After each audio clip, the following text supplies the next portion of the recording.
वो बलौदाबाजार हिंसा जिससे छत्तीसगढ़ ही नहीं बल्कि पूरा देश हिल गया। एक ऐसी घटना जहां पहली बार ऐसा हुआ कि एक साथ एसपी और कलेक्ट्रेट को आग लगा दिया गया। इस घटना में अब तक 150 से 200 लोगों की गिरफ्तारी हो चुकी है और अभी भी इस मामले को लेकर सियासत थमने का नाम नहीं ले रही है।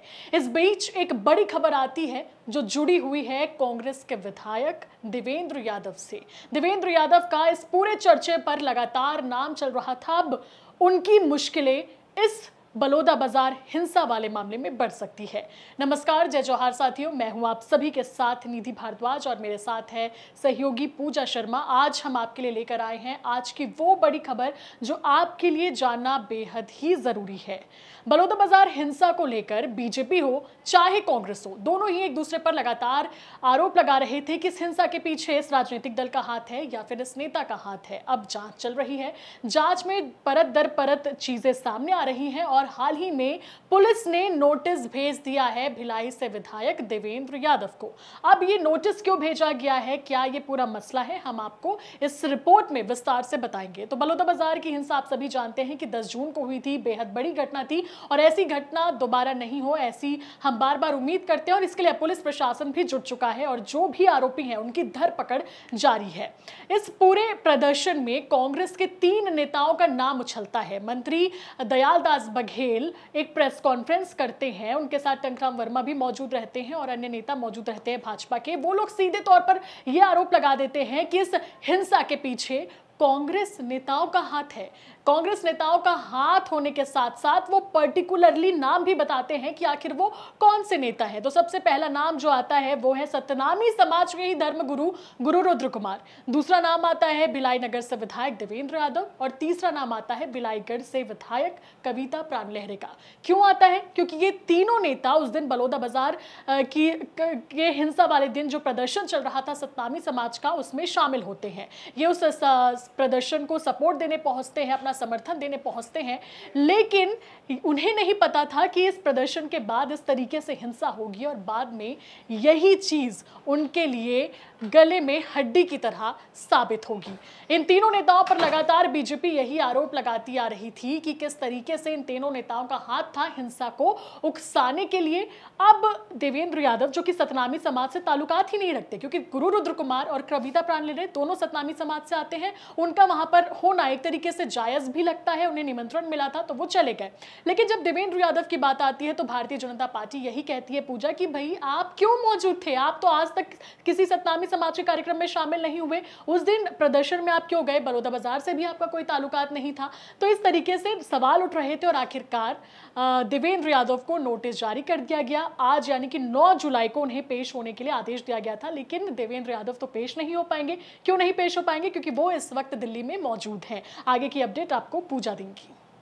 तो बिल्कुल संगवारी हो, जैसे कि हमन आपन ला बतात आत हन, बलौदाबाजार हिंसा ये बहुत बड़े घटना है, ना सिर्फ छत्तीसगढ़ की राजनीति बल्कि अब ये पूरा देश भर में बहुत ज्यादा मामला लेके चर्चा होते है। कर सेती भी खबर की लगातार सरकारी संपत्ति ला नुकसान भी पहुंचाएगी।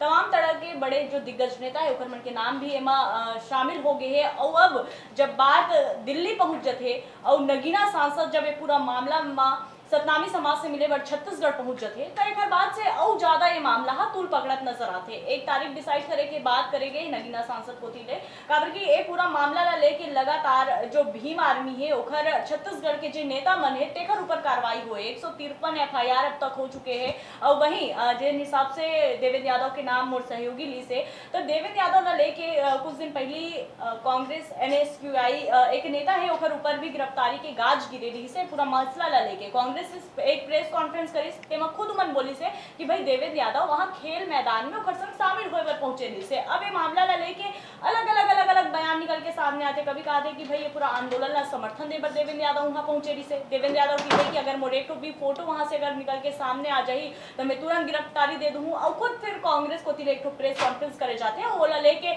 ये कहे जाते हैं कि भाई वो खेल में शामिल होए बर क्रिकेट कुछ प्रतियोगिता चलत रही से तेमा शामिल होए बर देवेंद्र यादव वहां पहुंचे रही से। मसला पूरा यहाँ पर देवेंद्र यादव के इर्द गिर्द घूमते। एक और जहाँ कांग्रेस के पूरा तमाम जो घटना है देखकर पीछे बीजेपी के हाथ बताते, बीजेपी कांग्रेस के हाथ बताते। अब ये बीच लगातार जब भीम आर्मी के यहाँ पर एंट्री हो जाते तो माहौल कुछ अलग तरह से यहाँ पर देखे बर मिलते। काबर की जो सतनामी समाज के नेता है जो सतनामी समाज के लोगन मन है उकर मन के नाराजगी यहाँ पर काफी ज्यादा देखे बर मिला थे। जब हमन देखे हैं बलौदा बाजार ला लेके जब यहाँ पर चंद्रशेखर आजाद हा एक आम सभा ला संबोधित करते ओकर बाद जो सतनामी समाज के लोगन मन है ओकर मन के तेवर काफी यहाँ पर देखे बर मिलते कि थे कि भाई हमारे यहाँ के जो नेता है बड़े बड़े मतलब पद में दयालदास बघेल के आप मन नाम ले लो, मंत्री पद में है, विधायक खुशवंत साहब इमन अभी तक मतलब सांत्वना देवर भी नहीं पहुंचे से भाई अपन समाज के नेता है ना कहीं उम्मीद लगते ना कि भाई हमारे समाज के और अपन समाज के साथ अगर इतना बड़े कुछ घटना घटित हो है तो जाहिर से बात है कि आप मन जरूर उखर सहयोग देवर नहीं पहुंची से ये एक बड़े गुस्सा भी रही से और बाद लगातार अब उमल्ला जो चंद्रशेखर आजाद है ओला लेके कहीं ना कहीं एक आशा की किरण देखे बर मिलत है। यानी कि जिन हिसाब से मन समझत रहे कि बलौदा बाजार हिंसा की जो मामला है धीरे धीरे करके कहीं ना कहीं थम जाए, लेकिन नहीं, चिंगारी अभी भी है और ये चिंगारी कभी भी भड़क सकते है। और सतनामी समाज के मन तो की गलो दे है कि हम फिर से आंदोलन की तैयारी करा था और वो एक डेट जब जारी हो जाए और खास तौर पर 21 जुलाई के जो दिन है उमा काफी ज्यादा फोकस करा थे सतनामी समाज के लोगन मन काबर की जो भीम आर्मी चीफ के जब यहाँ पर प्रमुख पहुंचे रही से चीफ पहुंचे रही से तेम बोली से कि यही दिन भीम आर्मी के शुरुआत हो रही से तब 5 लाख लोगन मन यहाँ बड़े आंदोलन ला हमन आहूत करे रहे। अब ऐसे मत हो जाए कि 10 लाख लोगन मन ला लेके हमला दिल्ली के सड़क में उतरल पड़े और जब आप मन के सीएम दिल्ली आई तब हमन ओखर जोरदार स्वागत करबो। यानी कहीं ना कहीं बलौदा बाजार हिंसा की जो मामला है लगातार हमन आपन ला कहा कि छत्तीसगढ़ तक हा तब तक ये मामला में बात करी जब तक ये पूरा घटनाक्रम के स्पष्ट कारण बगैर के सामने नहीं आ जाए।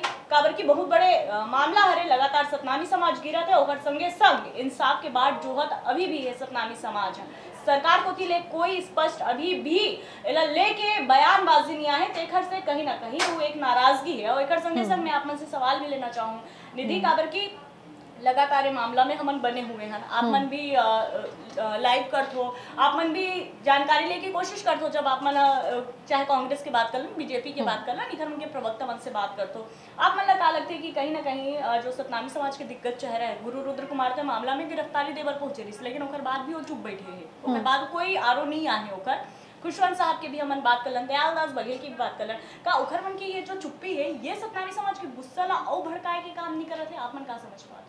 देखिए पूजा, इसमें बहुत सारी चीज़ें समझने वाली बात है। ऑलरेडी ये जो मसला है वो बहुत ज़्यादा बढ़ चुका है। अगर एक समझदार इंसान होगा वो इस मसले को समझाने मतलब शांत करने की कोशिश करेगा और वही करने की कोशिश इस वक्त राज्य सरकार कर रही है। राज्य सरकार पूरी तरीके से इस पूरे मसले को शांत करने में जुटी है। उनकी तरफ से अगर कहा जाए तो कार्रवाई जारी है, आरोपियों की धरपकड़ जारी है, लेकिन जो कांग्रेस के नेता हैं वो और ये कह रहे हैं कि जिन आरोपियों की गिरफ्तारी हो रही है वो निर्दोष लोग हैं।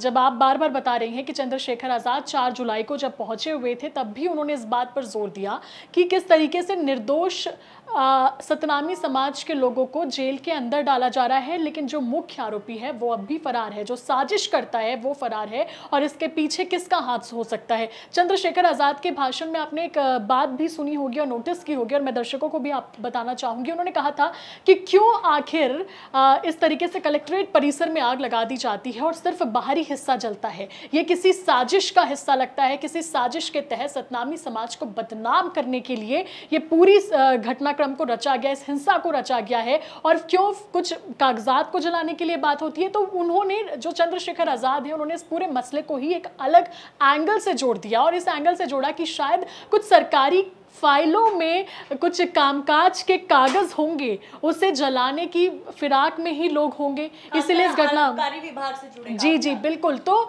बहुत सारी अलग अलग तरीके से अब इस घटना के जो तार हैं वो जुड़ रहे हैं। और लेकिन आपने जो कहा कि क्यों बयानबाजी नहीं हो रही है, तो बयानबाजी भरपूर हो रही है। सबसे आगे अगर विपक्ष में कोई बोल रहा है तो वो है खुद पूर्व मुख्यमंत्री भूपेश बघेल, जो पूछते हैं कि आखिर क्यों पहले से यहाँ पर बीजेपी के नेताओं ने पंडाल इतने लोगों का लगाया, क्यों खाना बनवाया, क्यों महाराष्ट्र के लोगों को बाहर से बुलाया गया था हिंसा वाले दिन। तो इसी तरीके से बीजेपी भी आरोप लगाती है। आरोप और प्रत्यारोप का जो सिलसिला है वो इस पूरे मसले पर जारी है और मुझे लगता है कि ये मामला बहुत जल्द शांत नहीं होगा। लेकिन इस वक्त जो सबसे ज्यादा पिस रहा है वो है सतनामी समाज, क्योंकि कुछ चंद लोगों की वजह से पूरे समाज को बदनामी सहनी पड़ रही है। अब वो असामाजिक तत्व क्या वाकई समाज के लोग थे या समाज के बाहर के लोग थे, ये भी समझ समझने वाली बात होगी, क्योंकि गुरु घासीदास बाबा जिन्होंने संदेश दिया था मन के एक समान, उस संदेश का पालन करने वाला जो ये समाज है वो बहुत ज़्यादा शांत माना जाता है। और ऐसे समाज से इस तरीके की हिंसा अपेक्षा नहीं की जा सकती है, और लेकिन हो गई है हिंसा, और ये सभी जानते हैं कि इनके प्रदर्शन के दौरान हुई है। तो चूक तो हुई, प्रशासन से भी, समाज से भी हुई है, और भविष्य में ऐसी घटना ना हो इसके लिए अब जो है पुलिस प्रशासन काफ़ी ज़्यादा सजग दिखाई देता है, और इस मामले में अब लगातार एक्शन भी जारी है। और इसी एक्शन की आंच पहुंची है देवेंद्र यादव तक। देवेंद्र यादव जिन्होंने हाल ही में बिलासपुर से लोकसभा चुनाव लड़ा था, कांग्रेस के प्रत्याशी थे, लेकिन चुनाव हार गए। वर्तमान में भिलाई नगर से विधायक हैं, उन्हें नोटिस दिया गया, लेकिन वो इस वक्त दिल्ली में मौजूद हैं।